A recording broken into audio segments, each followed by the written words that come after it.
Sungguh memalukan. Untuk pertama kalinya dalam waktu yang lama, Rusia mulai mengimpor bensin melalui jalur laut untuk mengatasi kekurangan bahan bakar setelah serangan drone terhadap kilang minyak. Ya, Anda tidak salah dengar, Rusia, yang dulunya merupakan salah satu pemasok minyak dan produk minyak terbesar di dunia, sekarang terpaksa membeli bensin dari luar negeri agar bisa sedikit mengatasi kekurangan tersebut. Yang menurut Vladimir Putin sebenarnya tidak ada. Apa Anda hanya merasa begitu saja? Saya ingatkan, Vladimir Putin pernah menyatakan bahwa serangan angkatan bersenjata Ukraina terhadap kilang minyak tidak menimbulkan konsekuensi serius. Katanya, orang Rusia sangat cepat memperbaikinya. Namun sekarang muncul berita seperti ini. Tapi itu belum semuanya. Seperti yang Anda ingat, semuanya dimulai dari Crimea, ketika angkatan bersenjata Ukraina selama sebulan berturut-turut secara masif menyerang dengan drone logistik musuh menuju Crimea melalui wilayah selatan Ukraina yang diduduki. Akhirnya apa yang disebut koridor darat itu berhasil diputus. Dan hari ini Menteri Pertahanan Ukraina Fedorov menyatakan bahwa pasukan Ukraina sedang mengisolasi Crimea yang dianeksasi, dan segera wilayah tersebut akan sepenuhnya terputus dari Rusia dan berubah dari semenanjung menjadi pulau. Dan hal ini bisa menyebabkan konsekuensi yang sangat tak terduga bagi orang-orang Rusia. Dan saat ini Ukraina benar-benar mengandalkan serangan massal dengan drone jarak menengah dan jauh. Nama saya Alexei Peci, mari kita bahas topik ini bersama-sama.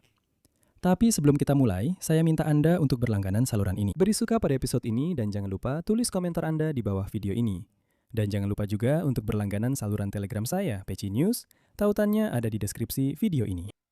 Jadi, ingatkah Anda masa ketika Rusia disebut sebagai negara pom bensin? Nah, sekarang sebutan itu sudah tidak tepat lagi. Berita yang bahkan tidak bisa dibayangkan beberapa tahun yang lalu. Untuk pertama kalinya dalam waktu yang lama, Rusia akan mulai mengimpor bensin melalui jalur laut untuk mengatasi kekurangan bahan bakar setelah serangan yang terus-menerus. Serangan drone ke kilang minyak. Menurut sumber Reuters, bensin akan dikirim ke Rusia melalui salah satu pelabuhan barat Federasi Rusia dari salah satu negara di Asia. Ini di samping fakta bahwa Belarus sudah lama memasok bensin ke Rusia.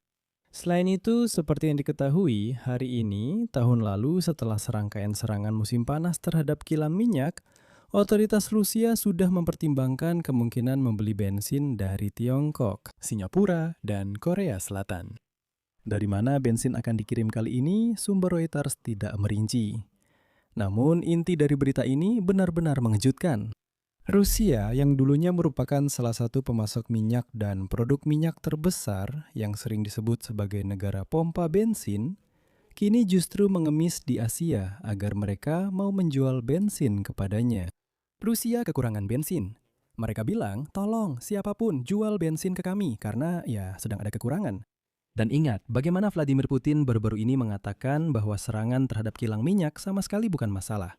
Dia bilang, dengar, itu sama sekali bukan masalah. Ya, memang orang Ukraina menyerang dengan drone, tapi kami sangat cepat memperbaiki semuanya, memperbaiki dan menjalankannya lagi. Tapi Vladimir Putin lupa memberitahu rakyat Rusia bahwa sekarang Moskow sedang aktif membeli bensin dari Belarus. Selama periode dari Januari hingga akhir Mei, pasokan dari 2 kilang minyak Belarus melonjak 13 kali lipat menjadi 270.000 ton.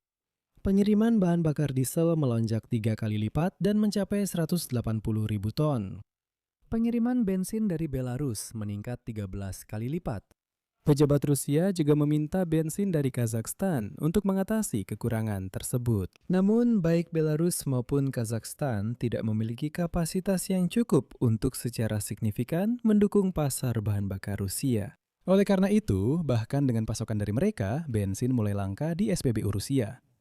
Sekarang bayangkan jika tidak ada pasokan dari Belarus dan Kazakhstan. Dan meskipun Vladimir Putin membanggakan diri, masalah yang dihadapi rakyat Rusia tetap serius. Menurut penilaian Energy Intelligence, pada awal Juni, volume pengolahan minyak di Rusia turun ke titik terendah dalam 21 tahun terakhir, kurang dari 4 juta barel per hari. Setelah serangan roket dan drone yang sejak awal tahun telah berhasil menyerang kilang minyak lebih dari 40 kali, sekitar 30 kapasitas pengolahan kilang minyak terhenti, yaitu lebih dari 20 juta barel per hari. Pada bulan Juni, serangan terjadi di kompleks pengolahan minyak besar Taneko di Nizhne-Kamensk dan di kilang minyak Moskow, yang memasok hingga 40% bahan bakar ke ibu kota Rusia. Kedua pabrik tersebut menghentikan operasinya setelah 6 kilang minyak lainnya yang sepenuhnya atau sebagian berhenti beroperasi pada bulan Mei. Kekurangan bahan bakar yang dimulai di Crimea pada pertengahan Juni kini telah meluas ke 53 wilayah Federasi Rusia. Di 18 wilayah, penjualan bensin dibatasi tidak lebih dari 50 liter atau 1 tangki penuh per orang. Dan dari 11 wilayah, dilaporkan adanya kekurangan bahan bakar di sejumlah besar SPBU. Akhirnya, untuk mengatasi kekurangan tersebut, pemerintah Federasi Rusia menurunkan standar kualitas bensin. Secara khusus, batas kandungan sulfur dinaikkan 15 kali lipat menjadi 150 mg per kilogram, yang setara dengan kelas Euro 3. Selain itu, kilang minyak di Rusia dapat menambahkan hingga 5% etanol ke dalam bensin. Dan juga, perhatikan, monometilanilin adalah aditif peningkat oktan yang memungkinkan peningkatan produksi bensin. Dan sekarang yang paling penting, karena tingkat toksisitas yang tinggi dan bahkan risiko kanker, aditif ini telah sepenuhnya dilarang di sebagian besar negara di dunia selama bertahun-tahun. Tapi di Rusia, Vladimir Putin tidak peduli. Dia bilang, ya tambahkan saja aditif ini, ya sudahlah kalau orang Rusia kena kanker. Tidak masalah, yang penting bensin tetap ada di SPBU. Begitulah keputusannya.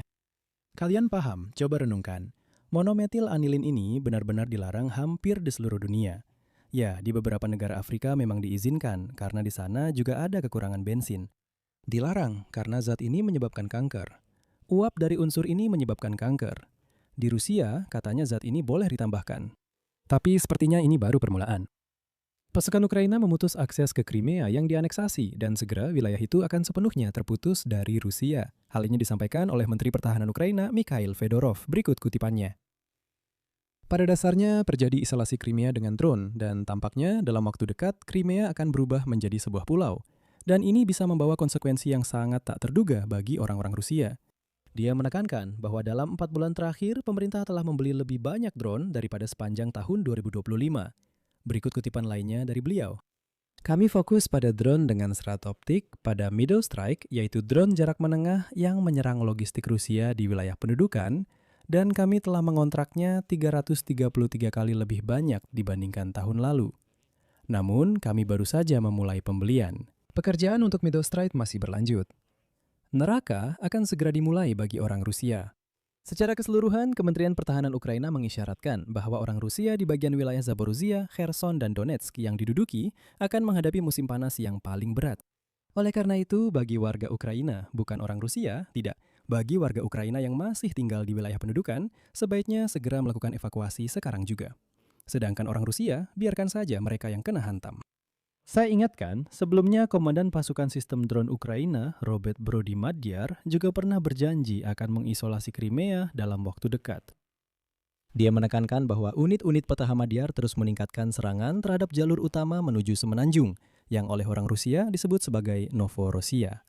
Dan dengan bantuan drone jarak menengah, pasukan senjata, bahan bakar, dan perlengkapan ke unit-unit garis depan berhasil diputus.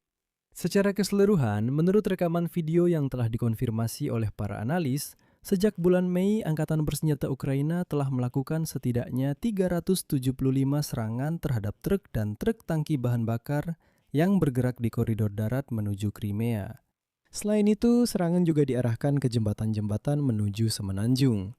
Dan tentu saja tidak ada yang menghentikan peningkatan serangan ke wilayah Rusia itu sendiri, khususnya terhadap kilang minyak dan terminal minyak. Jadi, pembelian bensin di Asia hanyalah awal dari cerita ini bagi orang Rusia. Negara yang dulunya dikenal sebagai negara pompa bensin, kini berubah menjadi negara pengemis. Ngomong-ngomong, bagaimana dengan orang Rusia?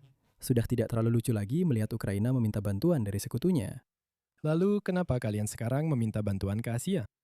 Kalian bukan pengemis, kan? Cobalah pikirkan. Tapi kalian mau berpikir pakai apa? Di sini saya akan beri tanda titik-titik. Pendapat dan kesimpulan kalian silakan tulis di kolom komentar di bawah episode ini. Jangan lupa untuk berlangganan channel, tekan tombol lonceng, dan jangan lupa beri like.